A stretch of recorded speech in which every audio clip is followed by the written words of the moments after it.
À l'occasion de notre prise de contact avec le livre de Job, notre première étude d'hier, nous avons pu examiner le plan de Dieu. Nous avons vu comment et pourquoi l'Éternel Dieu accepte que Satan comparaissent devant lui, malgré certaines objections qui peuvent se présenter à notre pensée, à nous évidemment, qui jugeons d'une façon très limitée, très imparfaite, et qui jugeons surtout avec l'éclairage qui est le nôtre, n'est-ce pas, l'éclairage de notre esprit, et qui ne peut pas correspondre évidemment aux pensées de Dieu. Et maintenant, nous allons continuer notre étude en examinant d'assez près ce dialogue entre Satan et l'Éternel Dieu. Satan, après avoir entendu l'Éternel lui affirmer que Job est un homme intègre et droit, qu'il n'y a sur la terre que lui, il n'y a personne comme lui sur la terre, c'est un cas unique, un cas extraordinaire, il craint Dieu, sa piété est magnifique et plaisante à Dieu. Alors Satan répond, oui, il ne nie pas les faits.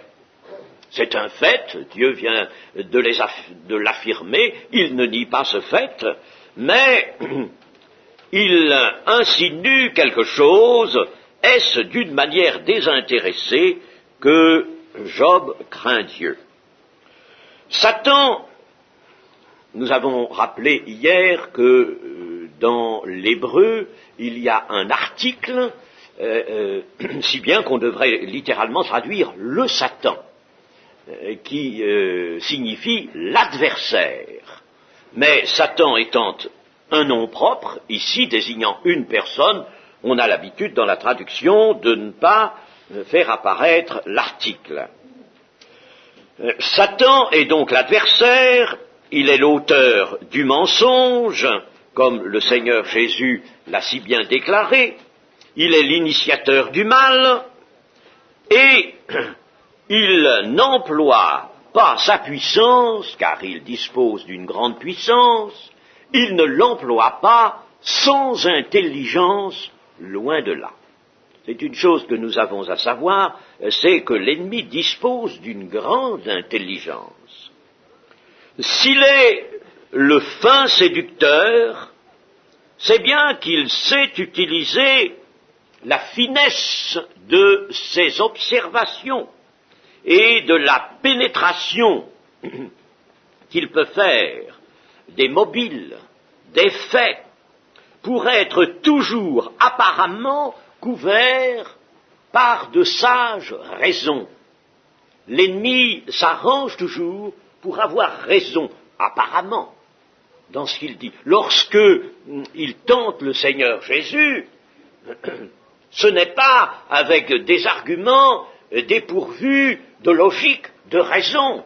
Si tu es le Fils de Dieu, tu as faim, ordonne, tu peux ordonner à ces pierres de devenir des pains. C'est vrai, c'est littéralement vrai. Tu peux te jeter du haut de ce portique, et il y a une parole pour toi dans l'écriture de Dieu, dans les promesses de Dieu, les anges te porteront afin que ton pied ne heurte pas. Tout cela a une apparence de vérité. Où donc se trouve la faille? Où est l'erreur? Eh bien, elle est dans l'esprit de la proposition de Satan, mais non pas dans le contenu de ce qu'il dit.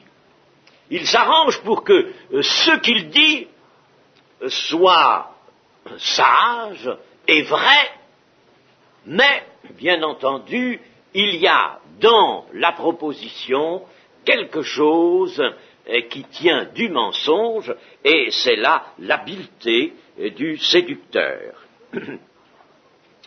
Il est donc apparemment toujours couvert par une certaine sagesse, il ne se départit jamais de son extérieur, qui est défini par une expression que nous connaissons bien, l'ange de lumière. Il est habillé, Lucifer, le porte-lumière, il est l'ange de lumière.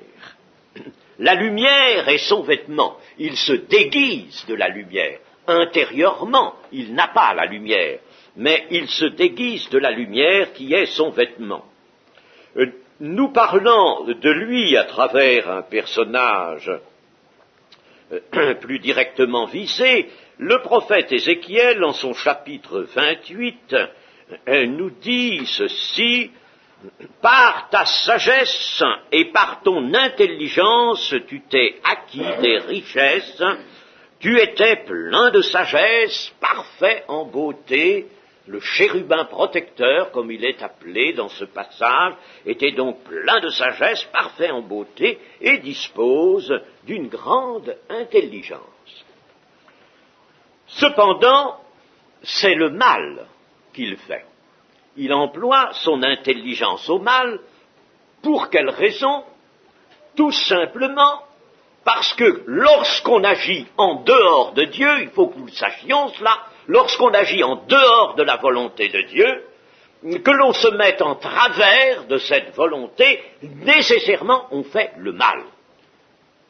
Jésus a dit, il n'y en a qu'un qui est bon, c'est Dieu, ce qui veut dire aussi, il n'y en a qu'un qui puisse faire le bien, d'un seul le bien peut provenir de Dieu lui seul. Et lorsque nous faisons quelque chose qui est situé en marge de la volonté et nécessairement s'inscrit en faux contre cette volonté, eh bien, c'est le mal que nous faisons et non le bien. Ça, c'est une chose, évidemment, que nos maîtres à penser de la terre n'admettront peut-être pas facilement aujourd'hui, n'est-ce pas, dans leur position d'agnosticisme ou d'athéisme qui est la leur. Mais pourtant, cela est la vérité. Seule la volonté de Dieu, tout ce qui se place dans la ligne des volontés de Dieu, seul cela peut accomplir le bien, tout le reste n'accomplit que le mal. Plus ou moins décelable sur le moment, mais c'est le mal sûrement. Voilà pourquoi Satan fait le mal et ne fait que le mal. Ainsi, il ne nie pas les faits se rapportant à Job, faits dont Dieu vient de lui faire l'énoncé, mais il remonte au mobile caché dans le cœur de cet homme. Il remonte aux motivations profondes de cette conduite si remarquable que l'Éternel vient de mettre en lumière. Les motivations profondes, que sont-elles? Il s'y entend dans ce domaine, il s'y entend très bien. Littéralement, voyez-vous, et d'autres versions traduisent littéralement, le verset 9 donne ceci: « Et Satan répondit à l'Éternel, est-ce gratuitement que Job craint Dieu? Est-ce gratuitement ?» Notre traducteur a mis « est-ce d'une manière désintéressée ?» Il a voulu, si vous voulez, préciser, mieux adapter au récit, au contexte, sa traduction, mais littéralement c'est ça. Est-ce gratuitement que Job craint Dieu? C'est-à-dire, n'est-ce pas par une sorte de convention tacite?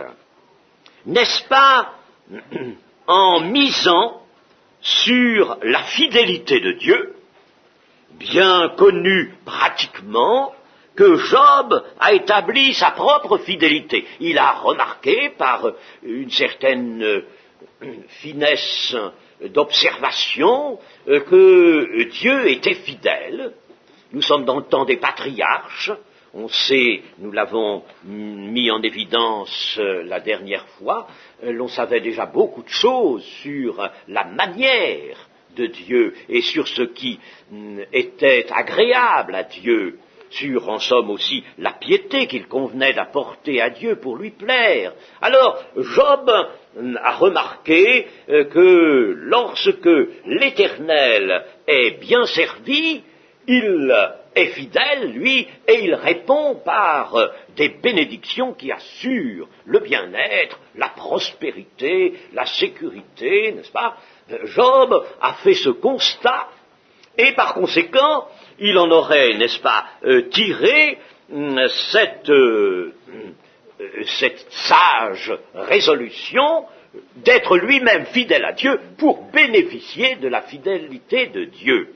Il s'agirait donc là d'une convention, d'une sorte de convention non avouée, une convention tacite. Dieu comble son serviteur Job, le protège, ainsi que tout ce qui lui appartient, et s'attend de dire, en somme, tu le fais prospérer, cela, Job l'a bien compris, et tenant avant tout à sa sécurité, à ce bonheur terrestre qui lui tombe du ciel, il s'ingénie avec application, avec constance, à maintenir intacte la cause de ces grands bienfaits qui lui viennent d'en haut, et de là vient sa piété. Sa piété n'est pas autre chose que cela, une application, n'est-ce pas, à surtout ménager la cause de cette prospérité qui lui est accordée d'en haut. N'est-ce pas? Vous voyez, en quelque sorte, n'est-ce pas, cette position intéressée de Job, c'est ce que Satan expose et prétend. Mais Satan désire que le propos soit apporté non pas sur la conduite extérieure de Job, conduite sur laquelle il n'a rien à dire, mais sur les sentiments de son cœur. Quels sont véritablement les sentiments de cet homme si pieux? Qu'y a-t-il dans son cœur? Quels sont ses sentiments pour le grand bienfaiteur qui lui assure tant de prospérité et tant de protection? Eh bien, Satan prétend que ces sentiments sont inexistants et que la piété de Job ne provient pas de sentiments qu'il aurait dans son cœur à l'égard de Dieu. Et alors, Satan propose à Dieu d'administrer la preuve de ce qu'il avance, la preuve qu'il n'y a point de sentiment dans le cœur de Job, en suspendant soudain la protection et même qu'il lui accorde, et même en portant atteinte à ce qui lui appartient et qui lui est si cher. Ainsi, Satan avance avec autorité qu'il n'y a en cet homme remarquable et unique sur la terre aucun sentiment d'attachement à la personne de Dieu, aucun amour. Il n'y a pas d'amour. Voilà ce que dit. Tout est intérêt de sa part, purement intérêt, un intérêt bien compris, bien calculé. Tout est intérêt, mais il n'y a point d'amour. Il y aurait même une complète indifférence qui résulte des propos de Satan, une complète indifférence, voire même, plus que cela, une disposition toute prête à renier Dieu si Dieu cessait de le bénir. Il y a là une disposition dans son cœur qui apparaîtrait, et cette disposition le porterait à renier Dieu. Car la traduction n'est pas très exacte de traduction de nos Bibles. Je ne sais pas ce que la nouvelle Bible, la Bible à la Colombe, a pu mettre, je ne l'ai pas avec moi, Mais le verset 11 traduit ceci, « Mais étends ta main, touche à tout ce qui lui appartient, et je suis sûr qu'il te maudit en face. » Cette traduction est assez fautive. Voici comment on pourrait traduire ce verset. « Mais étends ta main, touche à tout ce qui lui appartient, cela peut aller. » Et puis alors, il n'y a pas de « je suis sûr », ça n'existe pas dans le texte. Ça n'existe pas. Il te renie en face. Alors, pour faire comprendre le texte, en général, les traducteurs ont ajouté, non pas « et je suis sûr », mais plus exactement, « on verra s'il ne te renie pas en face. Tu verras bien qu'il te reniera en face. » Je suis sûr, le « je suis sûr » n'est pas très bon ici. Vous voyez, ce verset est donc à modifier. Alors, étends ta main, touche à tout ce qui lui appartient, et on verra s'il ne te renie pas en face, c'est-à-dire ouvertement. Il va te renier ouvertement. Parce que, actuellement, ses sentiments restent blottis dans son cœur, on ne peut pas les voir se manifester, il est comblé. Et il est adroit, ce Job. Alors, il sait que sa piété lui procure cette prospérité. Il ne va pas, bien sûr, s'en départir. Et avec sa piété, il apparaît comme un adorateur de Dieu. Oui, mais dans son cœur, il y a une disposition à renier Dieu si les choses changeaient. Voilà tout ce que Satan insinue.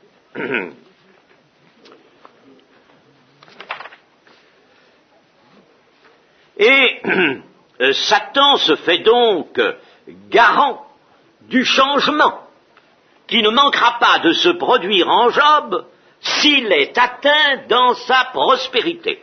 Il va renier Dieu ouvertement et l'on saura alors, bien sûr, à quoi s'en tenir sur les sentiments de son cœur pour Dieu. C'est là qu'on va voir les véritables sentiments de son cœur. Vous voyez, n'est-ce pas? Je vais évidemment paraphraser tout cela pour bien vous faire comprendre quelle est la suggestion, l'insinuation de Satan.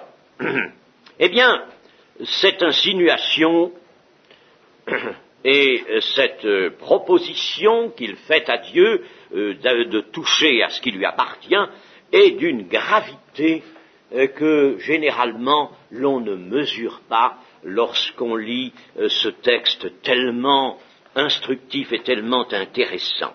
Il y a dans l'accusation de Satan une gravité exceptionnelle. Et l'on voit bien qu'il faut que ce soit ce précédent chérubin protecteur qui mettait le sceau à la justice de Dieu et qui connaît tant de choses pour vraiment avoir atteindre Dieu à ce point-là. Et vous allez voir comment il atteint Dieu. Au dire de Satan, l'homme dont la piété est un modèle n'éprouve en réalité aucun amour pour Dieu. Il connaît seulement, et avec intelligence, son intérêt. Et son intérêt est de servir Dieu fidèlement. La piété magnifique de Job n'est nullement le produit de l'amour, mais celui d'un intérêt bien compris. Ainsi, et voilà, n'est-ce pas, où nous arrivons à découvrir la gravité de l'insinuation de Satan, ainsi Dieu n'est pas aimé. Il dit en somme à l'Éternel, tu n'es pas aimé, ce n'est pas pour toi, ce n'est pas pour ta personne, tu n'es pas aimé, c'est par intérêt, c'est à cause de ta toute-puissance et de ta fidélité que Job te sert comme il le fait et te montre cette piété qui te plaît, mais tu n'es pas aimé, mais cela ne procède pas d'un amour du cœur. C'est grave, c'est infiniment grave. Dieu, donc, dit Satan, Dieu n'est pas aimé. Sa toute-puissance qu'il emploie au bien de cet homme, sa toute-puissance lui procure la soumission de Job. Mais non pas l'amour de son cœur. Il n'a devant lui, en somme, qu'un courtisan pas autre chose qu'un courtisan. Et cela est infiniment grave. Dieu, donc, n'est pas aimé pour lui-même. Sa toute-puissance et sa fidélité protectrice présentent même des inconvénients certains. Il comble, il est celui qui peut combler, il est celui qui peut tout donner, qui assure, et il le fait avec régularité, avec fidélité, parce que lui, Dieu, il aime. Mais alors, on est là pour tendre les mains, pour recevoir, pour goûter, pour être satisfait quand on a l'intelligence d'un Job, eh bien, évidemment, on donne à Dieu ce qui lui plaît, en somme, on apporte à Dieu la monnaie qu'il désire. Voilà, n'est-ce pas, ce que Satan a insinué. La toute-puissance de Dieu ferait donc barrage à l'amour de retour, à l'amour de l'homme en retour, de l'amour de Dieu. Il y aurait de l'amour de la part de Dieu, mais non point chez l'homme. L'homme ne serait qu'un personnage froidement intéressé. La toute-puissance de Dieu et sa fidélité poussent donc un homme pieux comme Job à une adoration extérieure, mais n'ouvre pas le cœur des hommes à Dieu. Voilà la terrible insinuation de Satan. Et à ce compte, Dieu, qui est bon et tout-puissant pour protéger et pour bénir, serait incapable de se faire aimer pour lui-même. Incapable de se faire aimer pour lui-même. Tout cela est dans le propos de Satan. Or, Dieu est amour. Nous le savons. Et s'il est amour, il ne l'est pas d'aujourd'hui ni d'hier. Il est amour depuis le fond de l'éternité. Il a toujours été cela. C'est sa nature, c'est son essence. Dieu est amour. Dieu désire l'amour. Et son grand mobile, on peut dire, son unique mobile, est d'engendrer l'amour chez ses créatures et de s'entourer de créatures libres, comme les hommes, à son image, à sa ressemblance, qu'il aime autant qu'elles sont aimées de lui. Voilà quel est le mobile de Dieu. Des créatures semblables à lui, à son image, qui vont l'aimer, dans la liberté, car il faut à l'amour la liberté. Eh bien, Dieu l'a consenti, cette liberté, pleinement. Alors, et il veut que l'homme l'aime comme il est aimé. Aimez-vous les uns les autres comme je vous ai aimé, dira le Seigneur Jésus à ses disciples, comme je vous ai aimé. Voilà ce que Dieu veut. Et par conséquent, Dieu veut que sa créature, l'homme, ne fasse rien que par amour. Il veut des créatures dont la fidélité envers lui traduira vraiment leur profond amour, et non pas procédant d'un vil calcul, d'un vil intérêt. Il veut que la fidélité, il la désire, la fidélité, il aime la piété, mais il veut que cette fidélité, cette piété naissent de l'amour du cœur, l'amour pour Dieu. Un amour indépendant de toute rétribution et de tout avantage. Or, il résulte du propos de Satan que Dieu a échoué. Dieu aurait échoué. Satan ne dit rien de moins que cela à Dieu. Tu crois que c'est d'une manière désintéressée? Tu crois que c'est gratuitement? Non. Non. C'est par un intérêt certain qu'il se présente à toi comme le modèle des hommes pieux. Jusque-là, Dieu aurait échoué et sa gloire serait en cause. Car la gloire de Dieu ne peut rayonner que là où est l'amour.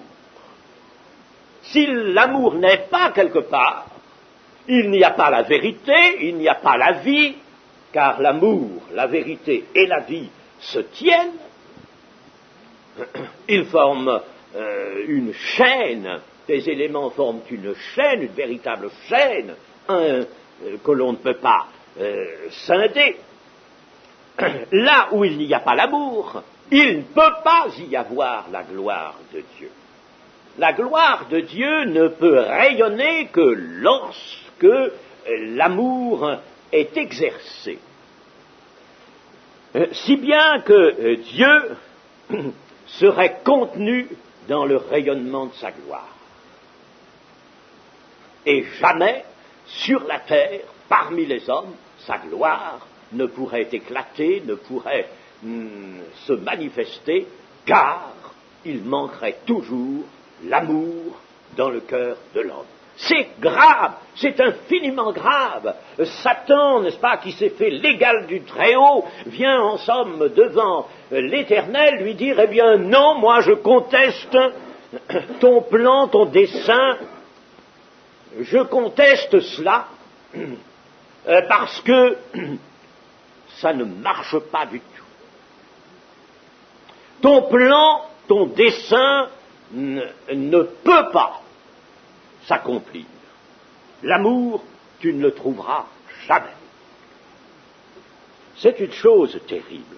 N'oublions pas, chers amis, pour comprendre la gravité de cette intervention de Satan, que le Seigneur Jésus va lui-même nous rappeler ceci: tu aimeras le Seigneur ton Dieu de tout ton cœur, de toute ton âme, de toute ta pensée et de toute ta force. Tu aimeras le Seigneur ton Dieu de tout ton cœur, de toute ton âme, de toute ta pensée, de toute ta force. Ça, c'est le premier commandement, il n'y en a pas de plus grand. C'est le commandement essentiel d'où dérive tout le reste. Rien ne peut être construit sans ce commandement mis en place. Supérieurement, tu aimeras le Seigneur ton Dieu avec tout ton être. Et le second commandement, tu aimeras ton prochain comme toi-même. Il n'y a pas de plus grand commandement que cela. Et toute l'Écriture de nous dire, ça c'est la clé de tout. Et Satan, devant l'Éternel, de dire, eh bien la clé, elle est illusoire. Elle est illusoire, cette clé de l'amour. Parce que ça n'y compte pas. Moi, Satan, je te le dis, n'y compte pas. Tu n'as pas l'amour des cœurs, tu ne l'auras pas, avec ta toute-puissance et ta fidélité qui comblent les hommes, tes créatures, tu n'auras quoi? Que des gens serviles, que des gens intéressés, que des courtisans à tes pieds. Vous sentez la gravité de la chose. C'est tout le plan de Dieu qui est mis en cause. Tout le plan de Dieu, le plan de salut pour l'avenir, le royaume de Dieu, tout est mis en question.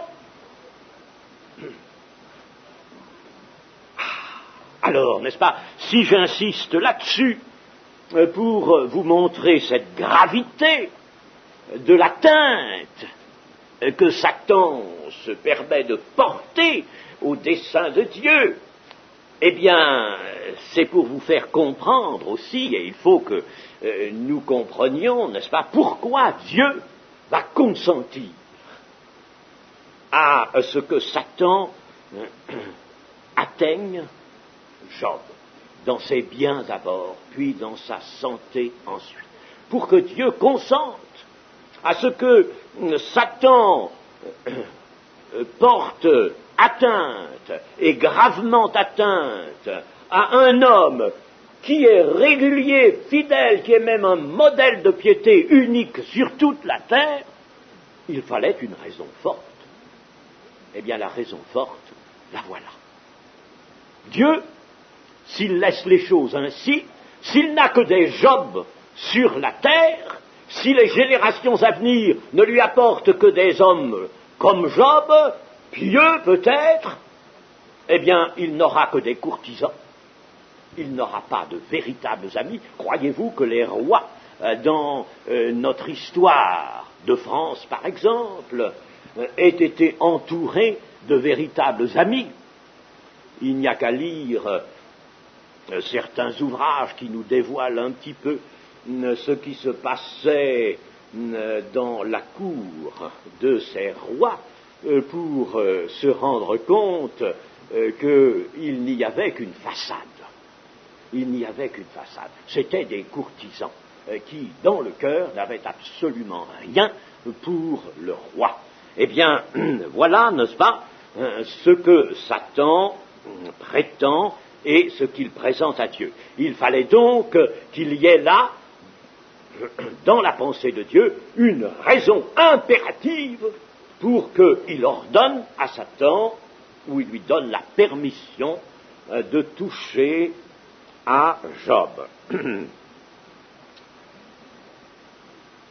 En somme, rien n'aboutit, rien n'est achevé, rien n'est réussi tant que l'amour n'est pas implanté solidement dans les cœurs jusqu'à y être définitif et parfait. Rien n'est fait sans cela. Et nous, chrétiens, chers amis, retirons cette leçon déjà. Voyez comme le livre de Job est capable, toute l'écriture, bien sûr, elle est une source inimaginable, une source merveilleuse de richesse et d'enseignement, mais encore est-il qu'il faut aller les prendre, ces enseignements. Eh bien, puisons maintenant cet enseignement. Si l'amour n'est pas implanté dans le cœur des hommes, il s'agit des hommes, laissons les autres créatures de Dieu, n'est-ce pas? Il s'agit de nous.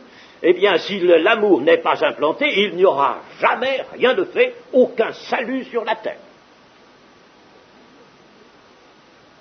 Je voudrais que nous, membres de l'Église, nous méditions bien une pareille chose.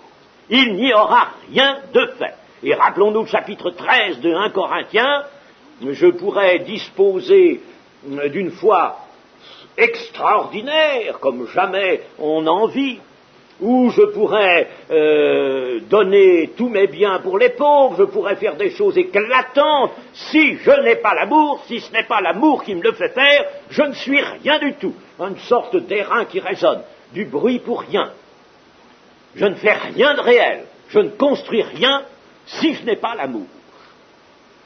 Sans l'amour, rien, par conséquent, ne peut être fait. Le royaume de Dieu, royaume des cieux, est un royaume dans lequel toutes les créatures seront unies à leur Dieu par l'amour.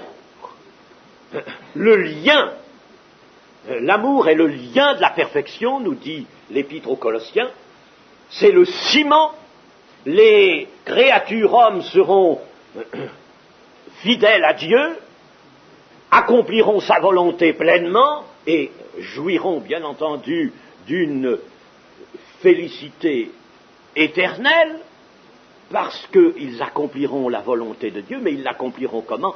Par la puissance de l'amour uniquement. Il n'y aura aucune contrainte dans le royaume de Dieu, aucune contrainte, c'est uniquement par l'amour, par la puissance de l'amour, par la projection de l'amour, n'est-ce pas? L'amour qui est le lien de la perfection, de l'état de perfection, c'est uniquement ainsi que se construira et que subsistera éternellement le royaume de Dieu. Alors, chers amis, Satan dit à Dieu, eh bien cet amour, tu ne l'auras jamais. Tu peux rayer ton plan, tu ne l'auras jamais, tu ne l'as pas en Job, tu ne l'auras en aucun autre homme. C'est justement parce que tu dis de Job qu'il est unique sur la terre, que sa piété est exemplaire, il n'y en a pas d'autre pareil, eh bien tu vois. Et justement, cet homme exemplaire, pourquoi est-il si pieux? Parce qu'il est intéressé uniquement par l'intérêt. Alors, nous allons nous poser la question, Satan a-t-il raison? A-t-il raison de prétendre cela? qu'il n'y a pas en Job autre chose qu'un calcul intéressé et qu'il est pieux pour se procurer ces biens inestimables du bonheur, de la prospérité, de la sauvegarde, de tout ce qui lui appartient. Satan a-t-il raison? Hélas, oui. Hélas, oui. Il a raison. S'il n'avait pas raison, l'Éternel l'eût vite congédié. Il a raison. Il a raison. Je ferai cependant une réserve. Il a raison en partie.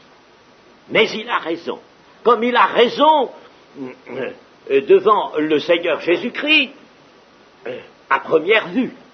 Il a raison sans tenir compte des ressources de Dieu. Il a raison sur le moment. Mais il a raison. Au cours de l'épreuve, apparaîtront en effet en Job des sentiments absolument indignes de l'amour. Nous le verrons. Le mécanisme de ce vil intérêt se dévoilera. Job le dévoilera lui-même. Il ouvrira son cœur, et l'on verra en effet que dans son cœur il y avait cela. Donnant, donnant. Moi je t'ai donné ceci, et quoi, tu me refuses, maintenant tu ne me donnes pas? Le contrat est brisé. Nous trouverons ça dans le cœur de Job. La piété de Job était donc en bonne partie extérieure. Elle n'était pas privée d'une certaine adhésion de son cœur, mais elle n'avait aucun enracinement dans l'amour. Et nous comprenons pourquoi l'apôtre Paul nous parle de cet enracinement dans l'amour. Soyez enracinés dans l'amour. Vous n'obtiendrez rien, vous ne ferez rien si vous ne recherchez pas cet enracinement dans l'amour. Par l'Esprit de Dieu. Vous voyez comme véritablement notre position à nous d'enfants de Dieu nous apparaît sous son véritable jour. Il nous faut être enracinés dans l'amour. Soyez enracinés. Et le cœur de Job n'est pas enraciné dans l'amour, loin de là. Et il ira jusqu'à des reproches à l'égard de la justice de Dieu qui est parfaite et qu'il ne reconnaît pas comme telle. Il ira jusqu'à des reproches, car Dieu a cessé de rémunérer sa piété. Dieu a cessé de rémunérer. Alors, il va réagir, il va finir par réagir en montrant en effet des sentiments qui sont absolument incompatibles avec l'amour. C'est là une des grandes qualités de l'Écriture qui, par le moyen d'un personnage, par le moyen des circonstances qui ont intéressé ce personnage dans son contexte historique, nous montre, nous découvre les grands problèmes que Dieu a résolus et que Dieu s'appliquera à résoudre tout au long de l'histoire. Tout ce qui lui appartient, je te le livre, dit l'Éternel Dieu à Satan. Dieu, donc, après avoir écouté Satan, se détermine. Il accepte le défi de Satan. Et sa sainteté n'en souffre pas. Sa justice n'y trouve aucune atteinte. Voilà aussi quelque chose qu'il faut considérer. La sainteté de l'Éternel n'en souffre pas. Pourquoi? Parce que l'Éternel souverain a en vue l'amour, le salut de ses créatures, le salut de Job. Le salut de Job. Et nous savons que Job est sauvé. C'est Ézéchiel notamment qui nous le dit. Le salut de Job, mais le salut de bien d'autres hommes. Il a en vue cela. Il a en vue cette œuvre d'amour. Il a en vue cette œuvre magnifique, tandis que l'autre, l'adversaire, le Satan, a en vue l'œuvre du mensonge et de la haine. La sainteté de Dieu, je dirais même qu'elle se trouve dans cette détermination qu'il prend de livrer tout ce qui appartient à Job à l'ennemi. Eh bien, je dirais que la sainteté s'en trouve encore rendue plus apparente. La sainteté de Dieu. Comme la sainteté de Dieu se manifestera avec éclat dans les jugements de la fin. Voyez l'Apocalypse chapitre 15. La sainteté de Dieu s'en trouvera là comme manifestée d'une manière tout à fait particulière. La sainteté de Dieu exige en effet certaines actions, certaines opérations. Dieu agit, a dit le Seigneur Jésus. Dieu agit. Mon Père agit et moi aussi j'agis. Mais Dieu se détermine et accepte le défi de Satan, non pas pour voir. Satan avait dit on verra s'il ne te renie pas en face. C'est pourquoi j'ai voulu rectifier la traduction du verset 11 qui disait « Et je suis sûr qu'il te maudit en face ». Non, on verra s'il ne te maudit pas, s'il ne te renie pas en face. On verra. Eh bien, le but de Dieu, ce n'est pas de voir. Ce n'est pas de voir ce que dira Job, ce qu'il fera. Cela, Dieu le sait. N'est-il pas, en effet, celui qui sonde les cœurs et les reins? Il sait ce qui va advenir. Il dispose d'une prescience. Il sonde. Il sait tout, mieux que Satan. Il sait ce qui va arriver. Il le sait. Donc ce n'est pas pour voir, mais c'est pour aboutir à ce que Satan ne désirait nullement. C'est pour aboutir à ce que Satan ne désire absolument pas, c'est-à-dire à transformer cet homme pieux, à le rendre capable d'aimer, en définitive, à le préparer au séjour éternel, le cœur rempli d'amour, d'un amour qui bannira la crainte calculée de Dieu. Il y a crainte et crainte de Dieu. Job avait une crainte calculée de Dieu. Eh bien, cette crainte calculée, comme dit Jean, n'est-ce pas, l'amour parfait bannit la crainte. Eh bien, Job sera rempli d'un amour qui bannira ce calcul, bannira cet intérêt, bannira cette crainte de l'Éternel qui n'est pas la juste crainte, qui n'est pas la crainte filiale. Voilà ce que Dieu veut faire et ce que Satan ne voudrait pas que Dieu fît, mais il fait toujours, et nous le voyons dans cette circonstance, une œuvre qui le trompe. Il vient accuser, et c'est adroit son accusation, il touche Dieu, il atteint Dieu à un point extrêmement sensible, il soulève un problème universel. Oui, mais Dieu le prend au mot. Bon, eh bien, c'est entendu, touche à ce qui lui appartient. Tu ne toucheras pas à sa vie, mais tu vas toucher, tu peux atteindre librement ce qui lui appartient.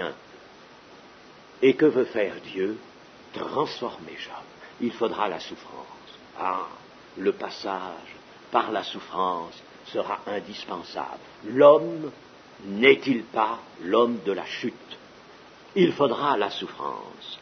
Mais ce que Dieu veut faire, il le fera, et ce ne sera pas un échec, mais au contraire un succès.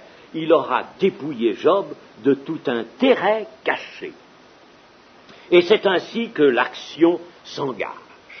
Dieu donne liberté à Satan de toucher à tout ce qui lui appartient, d'atteindre tout ce qui lui appartient. L'action s'engage et Satan se retira de devant la face de l'Éternel. Plus exactement, Satan sortit de la présence de l'Éternel, car il ne peut demeurer davantage.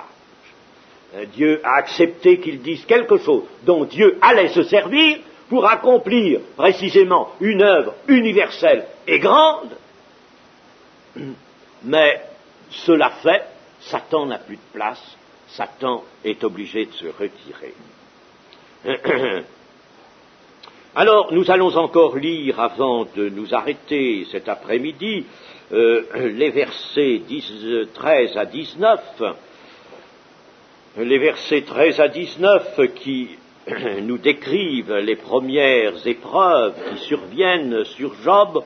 Nous n'avons pas là très longuement à nous y arrêter. Un jour que les fils et les filles de Job mangeaient et buvaient du vin dans la maison de leur frère aîné, il arriva auprès de Job un messager qui dit « Les bœufs labouraient et les ânesses paissaient à côté d'eux.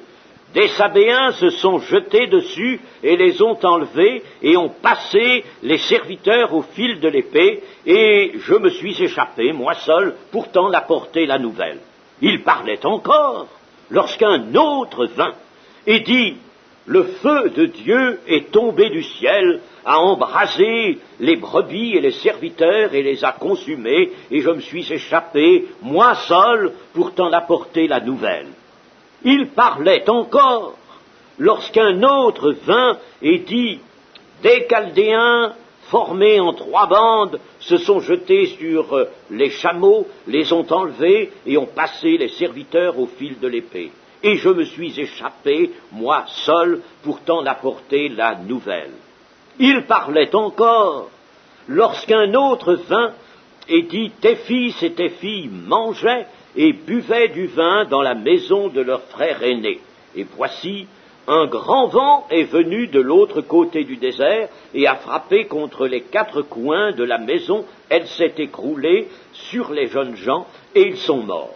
Et je me suis échappé, moi seul, pour t'en apporter la nouvelle. » En un seul jour, ces 4 grands méfaits se produisent et sont annoncés à Job coup sur coup. La répétition, il parlait encore 4 fois, cela appartient essentiellement à l'art poétique de la langue hébraïque dont je vous ai un peu parlé en commençant cette étude.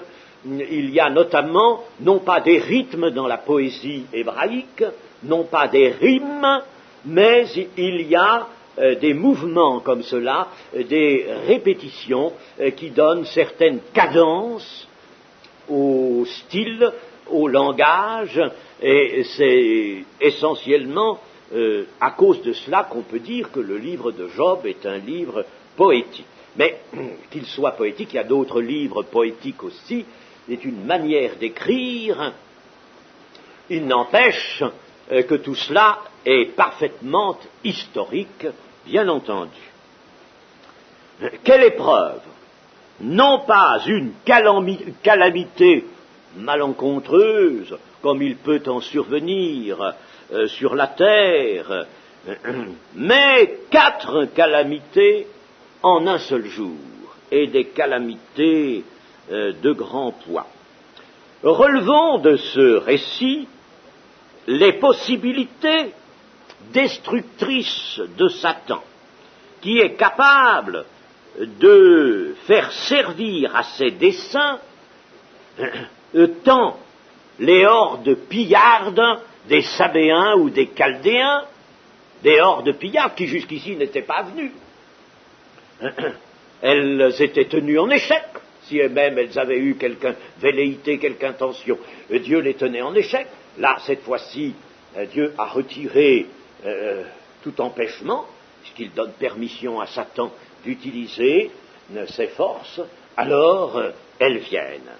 Alors Satan est capable de faire servir à ses desseins les hordes pillardes autant que la foudre, le feu de Dieu, la foudre du ciel, et autant même qu'un grand cyclone qui détruit une maison et la fait tomber sur ses habitants. Il n'y avait pas de facteur chance dans la prospérité Et le bonheur de Job avant ses calamités, lorsque ce bonheur se prolongeait, et c'était bien la toute-puissance de Dieu qui agissait. De même, maintenant, il n'y a pas de facteur fatalité. C'est la puissance adverse qui agit, selon une permission de Dieu. Avons-nous le droit de généraliser ces choses? Certes, oui. Il n'y a pas de facteur chance, il n'y a pas de facteur fatalité. Il y a deux puissances qui sont en lutte. Il y a la puissance des ténèbres, la puissance du mal, qui est mise en action par Satan, et il y a la puissance de Dieu, la grande, qui est mise aussi en action par Dieu et par Jésus-Christ. Il n'y a pas de chance, il n'y a pas de fatalité. Pourquoi, dans le tissu de nos existences, à nous, hommes du XXe siècle, pourquoi y a-t-il cette imbrication de choses malencontreuses, désagréables ou éprouvantes, et de choses réjouissantes, de choses qui procurent le bien-être et le bonheur? Pourquoi cette imbrication? Pourquoi tantôt c'est d'un côté que cela vient, tantôt de l'autre? Ce n'est pas comme dans le cas de Job, où il y eut une grande période de prospérité, et puis tout à coup, les calamités surviennent ensemble. Nous, il semble que tout soit mélangé. Il y aurait certes matière à réflexion sur ce terrain-là. Mais ce que nous pouvons dire, chers amis, c'est que si nous avons dans le cœur, véritablement, un amour réel pour Dieu, et pour avoir cet amour pour Dieu, il faut aimer Jésus-Christ. Celui qui m'aime sera aimé de mon Père, et nous ferons notre habitation chez lui. Aimer Jésus-Christ. Et celui qui m'aime, qui est celui qui m'aime? C'est celui qui garde ma parole, qui garde mes commandements. Celui qui garde, c'est-à-dire qui est soucieux de leur observation, soucieux de n'en rien perdre, de n'en rien oublier, et qui les met en pratique. C'est cela. Et chers amis, si éclairés par le Saint-Esprit comme nous devrions l'être constamment, nous nous appliquions, le mot est dans la parole, s'appliquer, à mettre en pratique la parole de Christ, qui n'est pas une suite de préceptes et de règles, mais qui nous apporte une pensée, la pensée de Christ, qui nous donne du discernement, qui nous permet de savoir distinguer le bien du mal, et par conséquent de surmonter le mal par le bien. Si nous nous appliquions à ça, nous aimerions Jésus-Christ, et nous aimerions Dieu. Et je ne dis pas qu'il n'y aurait aucune épreuve pour venir nous frôler de son aile, mais cette épreuve irait bien vite loin de nous. Le malheur peut atteindre le juste, mais Dieu l'en délivre toujours. En délivre toujours. Il y aurait cela pour que nous puissions simplement manifester notre confiance en Dieu et notre foi, mais nous serions triomphants. Si nous sommes triomphants dans le domaine de l'esprit, nous serions triomphants aussi dans le domaine de ce monde, dans le domaine de la vie, de l'existence. Chers amis, seulement nous nous laissons aller. Seulement, il n'y a pas en nous un amour suffisant, un amour vraiment réel. Et nous sommes un petit peu dans le cas de Job à ce moment. Il y a quelquefois un peu dans notre piété cette crainte qui contient le calcul, qui contient l'intérêt, Et voilà pourquoi nous sommes éprouvés. Voilà pourquoi nous ne pouvons pas toujours être pleinement bénis. Mais lisez l'apôtre Pierre, il vous dira que si nous agissons selon l'amour envers Christ et envers Dieu, eh bien, la vie devant nous s'ouvrira clémente, de par la volonté de Dieu, car Dieu ne peut pas faire autrement, même s'il nous soumet à l'épreuve, je dis bien, s'il nous attriste un peu par l'épreuve, c'est notre foi qui est éprouvée, mais cela ne doit pas durer, cela ne doit pas d'ailleurs nous apporter des maux qui s'incrustent dans notre chair pour nous labourer sans cesse. Non, ce n'est pas cela la volonté de Dieu. Si nous aimons le Seigneur Jésus, si nous aimons Dieu en gardant vraiment sa parole, avec vigilance, si nous veillons, au lieu d'occuper nos soirées, à quoi, chers amis? Songez à quoi vous occupez vos soirées et certaines de vos journées. Songez.